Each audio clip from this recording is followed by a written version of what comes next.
เอาเนาะพี่น้องเนาะนี่โอ้เป็นหมากันนะพี่น้องเนาะโอ้อยากบอกเลยเนาะนี่โอ้นี่อาจจะเป็นหมานัดแดงเนาะพี่น้องเนาะนี่สองหน่วยนี่อยู่นี่มีแต่หมานัดขาวเนาะนี่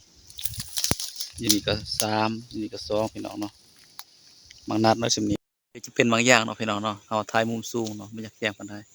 บางอย่างเนาะพี่น้องเนาะพ่อยเคยรู้จักสบายดีสบายดี FC พ่อแม่พี่น้องทุกคนเนาะ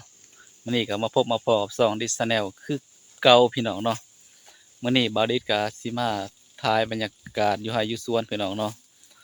เป็นสวนของบ่าวเองเลยพี่น้องเนาะแต่ว่าบ่าวได้เฮ็ดประมาณอยู่5-6 ปีแล้วเนาะแล้วก็ปลูกต้นไม้ใบหญ้าก็มีหลายพืชพันธุ์นานาอยู่ในสวนอะเนาะสิถ่ายให้พี่น้องได้เบิ่งเนาะก่อนเบิ่งคลิปนี้ก็ฝากพี่น้องกดไลค์กดแชร์กดติดตามเด้อเพื่อเป็นกำลังใจให้บ่าวเนาะไปรับชมบรรยากาศกันเลยพี่น้อง เอาเนาะพี่น้องเนาะนี่คือบรรยากาศที่สวนเฮาสุดท้ายพี่น้องได้เบิ่งเนาะนี่จะเป็นกกมังนาวเนาะพี่น้องเนาะนี่ถ่ายมาให้เบิ่งเนาะมาก็เป็นลายเลยพี่น้องเอ้ยนี่พี่น้องโอ้ผมมาว่าอยากไปบอกเนาะนี่คือมังนาวเนาะโอ้เป็นมากดีขนาดพี่น้องเอ้ยโอ้ขนาดเนาะ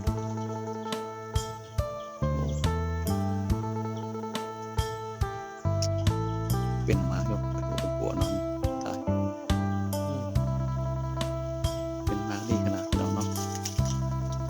นี่คือมังนาวเฮาเนาะนี่จะเป็นต้นกล้วยเนาะที่เราปลูกแต่ว่ามันเฮิงแหละมันอยากเป็นตายพายเลยอยากตายแบบนั้นเลยนะ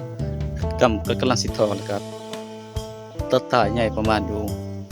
เริ่มทอแล้วก็เริ่มตายเนาะนี่เป็นต้นกล้วยเนาะตายพี่น้องได้เบิ่งเรื่อยๆเนาะนี่จะเป็นต้นมะเฟืองเนาะเฟืองนะครับบ่ทันเป็นหมากพี่น้องเนาะก็เป็นดอกพี่น้องนี่พี่น้องกำลังเป็นดอกเนาะแต่หมากก็กำลังโจหมากนะโอ้ตัวทั้งหลายนี่พี่น้องเอ้ยไว้เว้าแล้วพี่น้องเอ้ย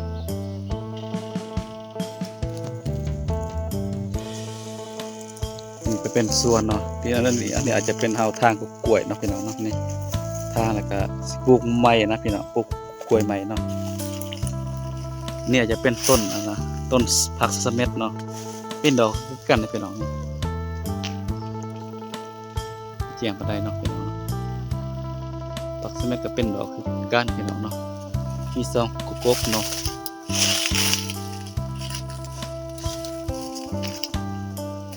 ซองกบต้นสะเม็ดเนาะนี่เป็นต้นมะเขียงเนาะซึ่งน่าจะเป็นต้นมะโอ๊ตพวกนี้เนาะนี่พี่น้องต้นมะโอ๊ตใช่ไหมนี่จะเป็นกงมะนาวคือกันเนาะโอ้เป็นอย่างคือกาดีขนาดพี่น้องนะลมพัดว่อยๆอยู่กงมะนาวซองกบไปเบิ่งไปเรื่อยๆเนาะไปอับส้นกันเรื่อยๆพี่น้องเนาะกงอยากแจ้งบันไดเนาะสับไหมอันนี้เป็นกกหมักสมพดเนาะโอ้กำลังเป็นดอกคือกันเนาะกสมพดกำลังเป็นดอกตัวขาวกันเป็นดอกหมักสมพดเนาะนี่มาเบิ่งหมักสมพดพี่น้องลักษณะจะเป็นแบบหมักขี้หูดเนาะแต่ว่าแม่นขี้หูดเด้อนี่หมักสมพดเนาะบ่นี้อาจจะเป็นเฮาปลูกมันเนาะวันนี้เนาะแต่เฮาก็บ่ทันได้อาทำไมดอกนี่มาเบิ่งหมากยากพี่น้องกกหมากยากพี่น้องเนาะกกยากโอ้หมากก็มีแล้วพี่น้องเด็กเห็นโอ้กองแยงไปเอ๊ะหมากยากโอ้หลายขนาดโอ้นี่คือหมากยากเนาะนี่ก็ไว้โว้ยพี่น้องอันนี้เป็นต้นหมากอันนี้เป็นกกต้นมะเกี่ยงเนาะ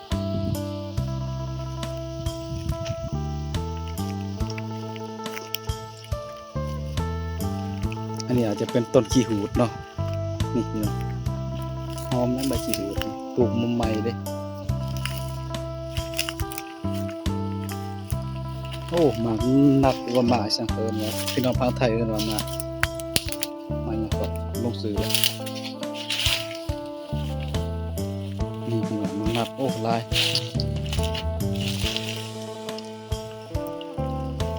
เป็นหมากกำลังเป็นเริ่มเป็นหมากเนาะกันละบ่ทันได้ใหญ่นะนี่นี่ก็ต้องกกเลย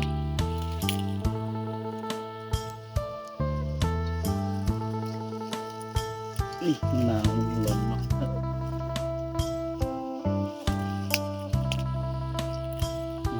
เก่ามาเบิ่งหน้าโกงนี่เนาะ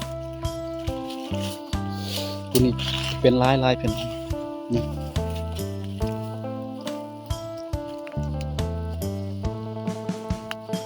โอ้แต่ว่ามาทันไหนกำลังเป็นหน่อยเนาะโอ้ไม่ให้บอกเลยเนาะ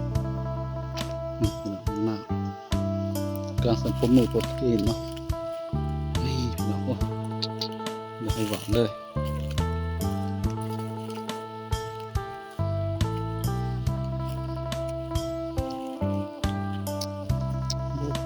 กำลังเป็นมาเป็นดีเป็นได้เป็นดีเนาะปีนี้เนาะนี่พี่น้อง